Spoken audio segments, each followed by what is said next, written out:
All right, welcome back to the channel. Today, we're going to be diving deeper into Chip Kelly and the type of coach he is. And I'm going to be playing a few videos for you guys to see just to back up my claims. I've been getting a lot of negative comments about me blaming the offense on Chip Kelly. You know, a lot of people are calling me an idiot, telling me I don't know what I'm talking about. You know, they're basically saying, you know, the problem is Geno and Geno sucks. Yeah, Geno's not playing good. I know that. Who do we got better than Geno? As soon as you put AOC in and he fumbles the ball or throws an interception, you're going to be crying to put Tommy Millott in. And some of you are already, you know, saying to put Tommy Millott in. So let me show you, you know, a few clips and my perspective of why Chip Kelly's offense isn't working. What's up, Jackson? I'm your center. Nice to meet you, man. Just remember that, because now I'm going to play a clip from Deshaun Jackson and LaShawn McCoy's podcast on YouTube. And they're going to be explaining what it was like to play for Chip Kelly, because both of them played for Chip Kelly in Philadelphia when Chip Kelly was the head coach. These guys are giving you their perspective. Deep into it, and this is the truth of Chip Kelly. Since day one, we on the field, and he basically is like, there's no starters. I remember Me, Vic, and Macklin was damn near all Pro Bowlers, right? So coming off a year, how we came off, and you coming, you the coach, and we already started, and we like Pro Bowl. I had 2 Pro Bowls, you won all Pro, so it was like, so you coming in here talking about we not starters. So I'm just saying, do you remember the video that I played for you? We're going to see it again. But Chip Kelly's doing the same thing, did the same thing in Philadelphia. JPJ might have rubbed him the wrong way from the start. How the hell you coming in to the NFL and you the coach now, you talking about there's no starters? What's up, Jackson? I'm your center. Nice to meet you, man. You know what I'm Yeah, he might not like, you know, guys assuming that they're automatic starters. I don't know. This is just a piece of evidence to back up my claim. Saying? Because in the league, you know, the GMs put the teams together and all that. Yeah. So, but they gave Chip so much power. He was the when GM.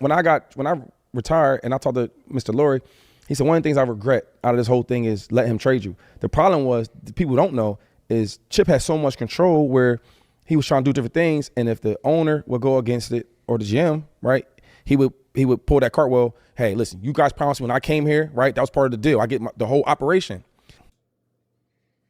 Now, this is what I'm trying to get at. So Chip Kelly is the offensive coordinator at Ohio State. Ohio State wins the national championship. The Raiders approach him to be the offensive coordinator for the Raiders, come back to the NFL. Well, they pay him $6 million a year. That's the most an offensive coordinator has ever made in the NFL. No offensive coordinator or assistant has ever been paid that amount of money. So obviously what that's telling me is they had to lure him away from Ohio State. And I'm just speculating here, but I'm pretty sure Chip Kelly wanted total control of the offense. I'm pretty sure that was part of the deal. Like I said, I'm just speculating. I don't know. I don't know what the deal was. I don't have inside information, but just from what I'm hearing, I'm pretty sure to lure Chip Kelly away from Ohio State, 1, they had to pay him. And 2, I bet he wanted total control of the offense. And I'm going to play some more videos of Pete Carroll at his press conferences, which we've all heard before about the running game. All right. So Howie Roseman, everybody would say today that Howie is the top GM or top 3 GM right now. Yep. He can make the best trades. He does the best contracts. That's what he's doing. When Andy Reid left and Chip Kelly became the man, he put Howie Roseman's desk in a whole nother building with like the marketing team. Mm-hmm. So It ain't disrespect to Howie. I used to love saying, because Howie was so smart. I was like a family to us. I can't wait to see how we talk to him about this player, that player, the draft, you know, et cetera, et cetera, et cetera. Well, that stopped because he moved Howie's desk to a whole other department, so we never could see him. It got so bad. It's crazy because how big he is right now. It got so bad for Howie. He wouldn't let Howie come to practice. Remember, he used to go to all practices and watch us play. He could never do it no more. I'm like, this dude wants so much control. Just tells me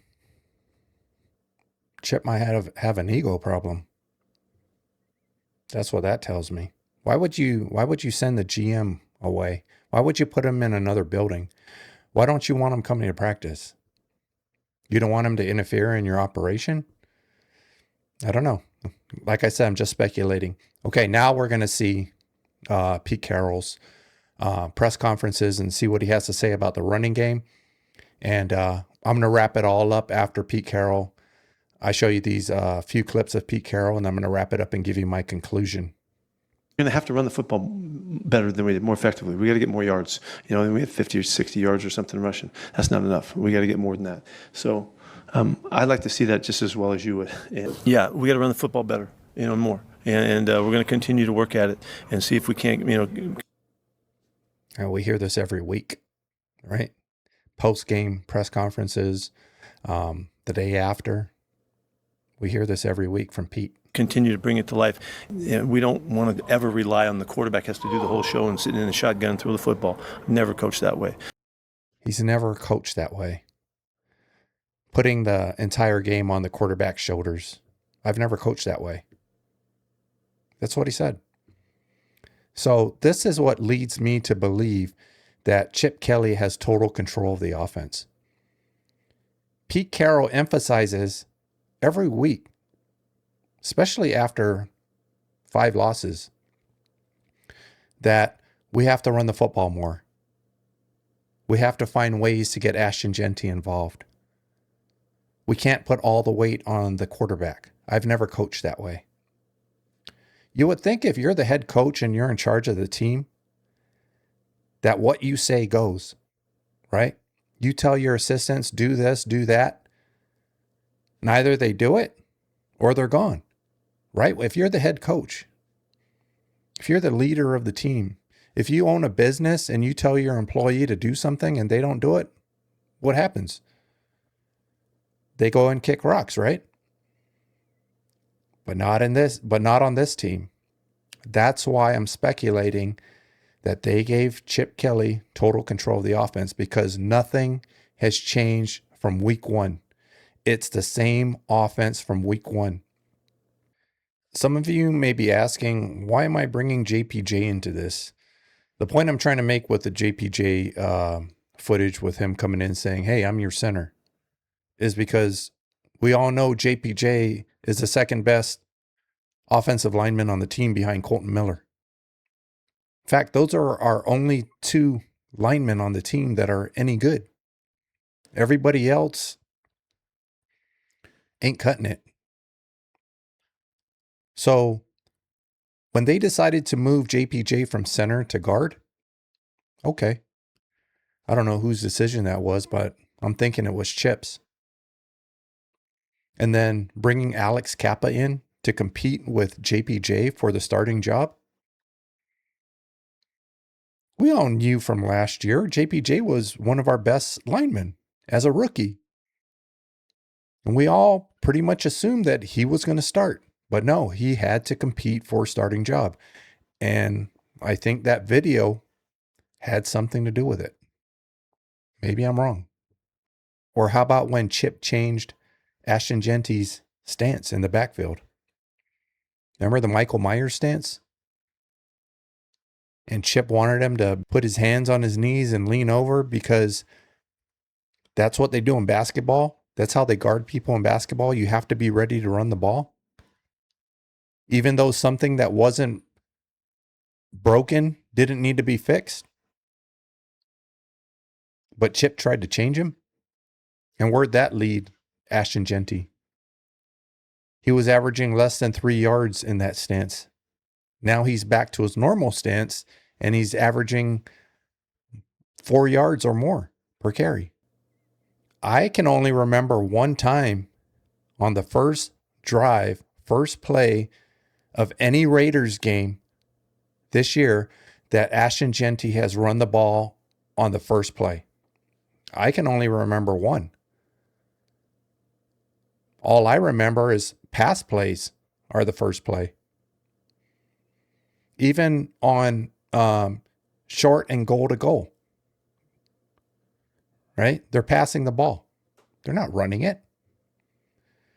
So you hear Pete saying all this stuff, but nothing's changing. Nothing's happening because Chip is doing what he wants, because I think they gave him total control of the offense. That's why nothing has changed. Cover 2 defense since the Chargers game. Every single team has played cover 2 defense against Chip Kelly's offense. And it's shutting the offense down. No changes. So that's why I say the offensive blame I'm putting on Chip Kelly. Geno is, yeah, he's part of it. He's not playing his best. But right now he's the best that we have. And we got to roll with it. All right, we'll see you on the next video. Thanks for watching.